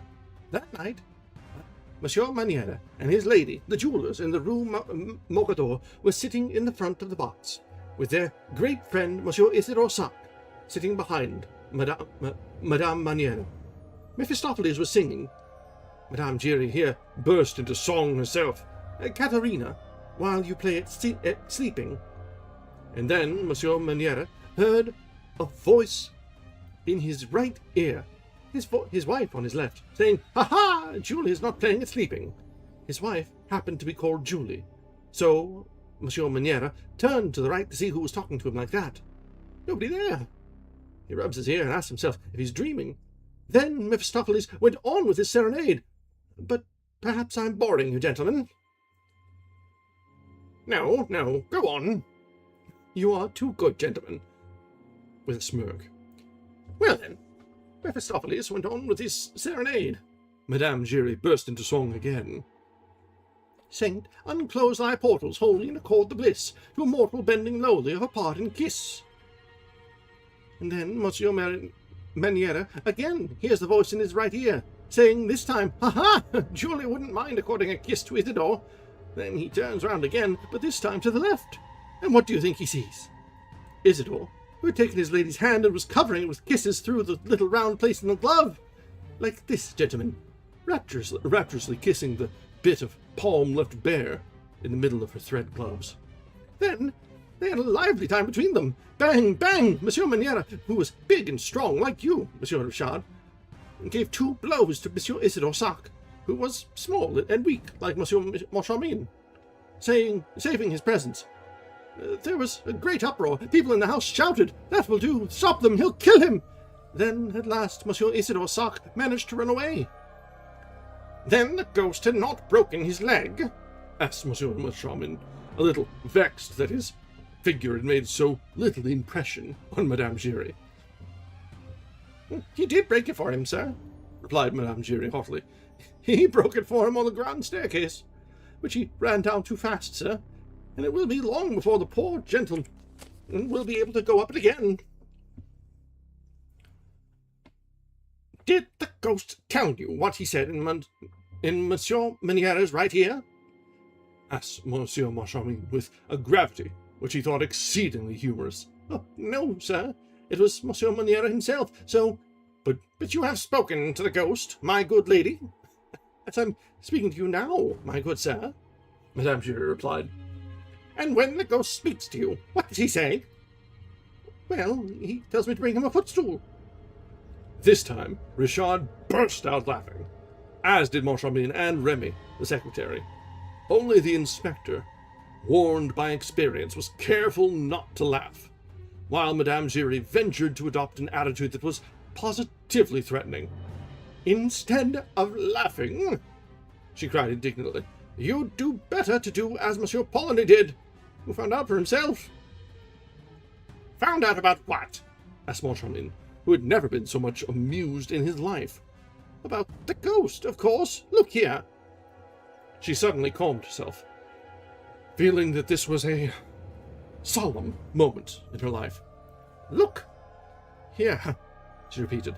"They were playing La Juive. Monsieur Polony thought he would watch the performance from the ghost's box. Well, when Leopold cries, 'Let us fly,' and Eleazar stops from them and says, 'Whither go ye?' Well, Monsieur Polony, I was watching him from the back of the next box, which was empty. Monsieur Polony got up and walked out quite stiffly, like a statue, and before I had time to ask him, 'Whither go ye?' like Eleazar, he was down the staircase, but without breaking his leg." "Still, that doesn't let us know how the opera ghost came to ask you for a footstool," insisted Monsieur Moncharmin. "Well, on that evening, no one tried to take the ghost's private box from him. The manager gave orders that he was to have it at each performance, and whenever he came, he asked me for a footstool. Tut, tut! A ghost asking for a footstool? Then this ghost of yours is a woman? No, the ghost is a man. How do you know? He has a man's voice. Oh, such a lovely man's voice. This is what happens. When he comes to the opera, it's usually in the middle of the first act. He gives 3 little taps on the door of box 5. The first time I heard those 3 taps, when I knew there was no one in the box, you can think how puzzled I was. I opened the door, listened, looked, nobody. Then I heard a voice say, Madame Jules. My poor husband's name was Jules. Footstool, please. Saving your presence, gentlemen, it made me feel all overish. But the voice went on, Don't be frightened, Madame Jules. I'm the opera ghost. And the voice was so soft and kind that I hardly felt frightened. The voice was sitting in the corner chair, on the right, in the front row. Was there anyone in the box on the right of box 5? Asked Moncharmin. No. Box 7 and box 3 and the one on the left were both empty. The curtain had only just gone up. And what did you do? Well, I brought the footstool. Of course, it wasn't for himself he wanted it, but for his lady. But I never heard her, nor saw her. Eh? What? The ghost is married? The eyes of the 2 managers travelled from Madame Giry to the inspector, who, standing behind the boxkeeper, was waving his arms to attract their attention. He tapped his forehead with a distressful forefinger to convey his opinion that the widow Jules Giry was most certainly mad. A piece of pantomime which confirmed Monsieur Richard in his determination to get rid of an inspector who kept a lunatic in his service. Meanwhile, the worthy lady went on about her ghost, now painting his generosity. At the end of the performance, he always gives me 2 francs, sometimes 5, sometimes even 10, and he has been many days without coming. Only, since people have begun to annoy him again, he gives me nothing at all. Excuse me, my good woman, said Moncharmin, while Madame Giry tossed the feathers in her dingy hat at this persistent familiarity. Excuse me, how does the ghost manage to give you your 2 francs? Why, he leaves them on the little shelf in the box. Of course, I find them with the program, which I always give him. Some evenings I find flowers in the box, a rose that must have dropped from his lady's bodice. He brings the lady with him sometimes. One day they left a fan behind them. Oh, the ghost left a fan, did he? And what did you do with it? Well, I brought it back to the box next night. Here the inspector's voice was raised. You've broken the rules! I shall have to fine you, Madame Giry. Hold your tongue, you fool, muttered Monsieur Firmin Richard. You brought the fan back the fan, and then... Well, then they took it away with them, sir. It was not there at the end of the performance, and in its place they left me a box of English sweets, which I'm very fond of. That's one of the ghost's pretty thoughts.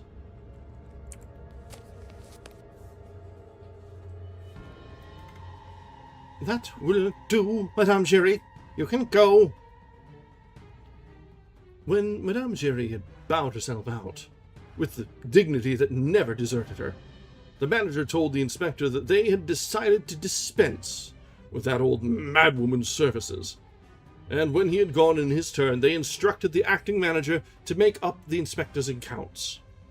Left alone, the managers told each other of the idea which they both had in mind, which was that they should look into that little matter of Box 5 themselves. All right, that brings us to the end of Chapter 4 tonight, and pretty neatly to the end of our scheduled reading time.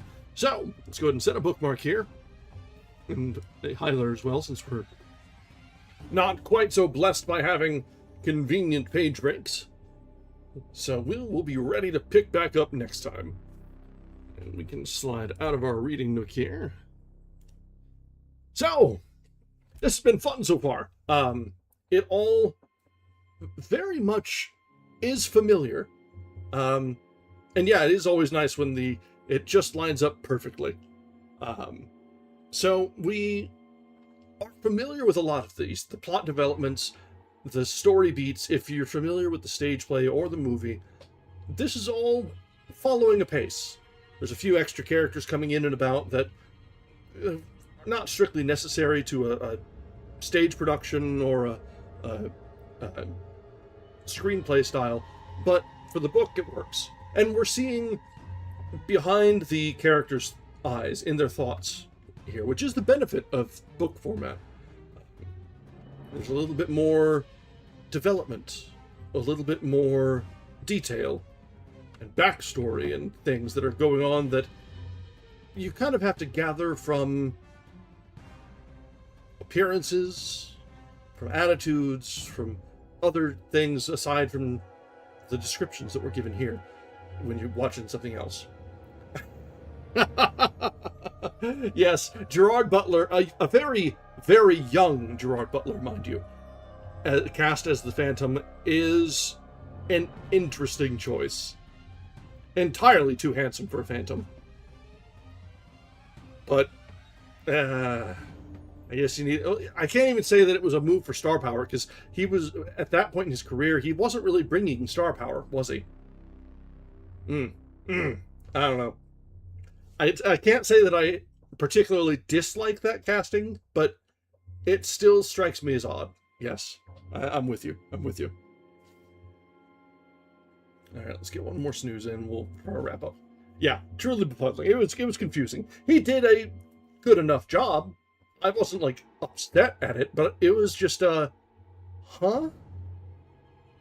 Yeah. So, I think starting from next time, we'll start seeing a lot more of the development and the rising tension coming through. Let's take a look and see. Yeah, so we're about 17% through, so this is probably going to be about a 6-session read or so, as I expected, which is totally fine. That's not a terribly long one. We've run sessions and readings that are fully double that, so it should be all right. Yeah, so let's go ahead and begin our rundown. As always, a reminder, I always stream both on YouTube and Twitch. So, if you're over on the YouTube side, you've got full access to all of our VODs going back a year and a half and more now.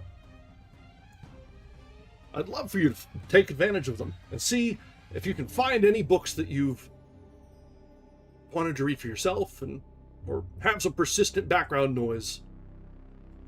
In any case, if you're on YouTube now, a subscription to the channel and a like on any of our streams is a fantastic way to let the algorithm know that we do some fun things and maybe direct some new friends our way. If you're on Twitch, thanks for joining us. This is where most of the chat happens and most of the interaction. So, all we need here is a follow. It's a fantastic way for you to find out when we're going live and to not miss a stream. But if you do, don't worry. We've got VODs to fall back on. If you've joined us tonight for the first time, it's a good time. This is a fantastic book and it's our first session, and I'm excited for this new series. All right, so let's go ahead and start looking at where we can raid over to. As always, I prefer to raid to fellow readers on Twitch. It's a pretty small community of readers, and as such, I find it's best that we share and share alike. So let's see, same category. Cryptid's going tonight, doing reader stories and editing. She's fantastically talented there. Very, very good at her craft, giving good advice to writers. Moog is reading. Let's see.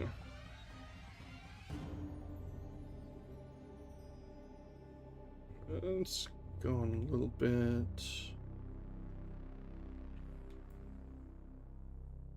A lot of writing and world building. Guy is reading Bhagavad Gita again. Good Goodness gracious, that's ambitious. This person is doing book club. Let me sneak a peek and see what's going on here.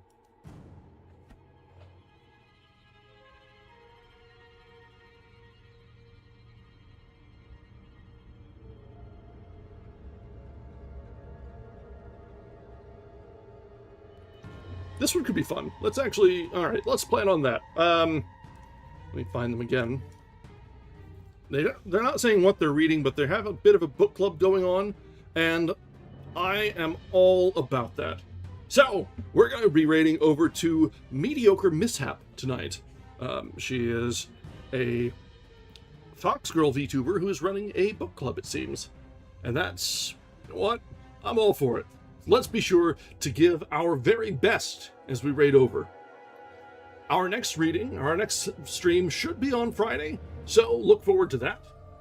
And then on Saturday, we have a special event. We'll be reading something special. I haven't quite determined what yet, but we'll be running a very long sort of marathon stream in celebration of my birthday. That was actually yesterday, but Mondays don't work as well as Saturdays. So we'll be starting early on Saturday and running quite long until either the book is finished or I am. So, if you can join us, I would love to see you. And, yeah, maybe we'll have a good time. All right, until next time, 2 o'clock Eastern is when I'm thinking.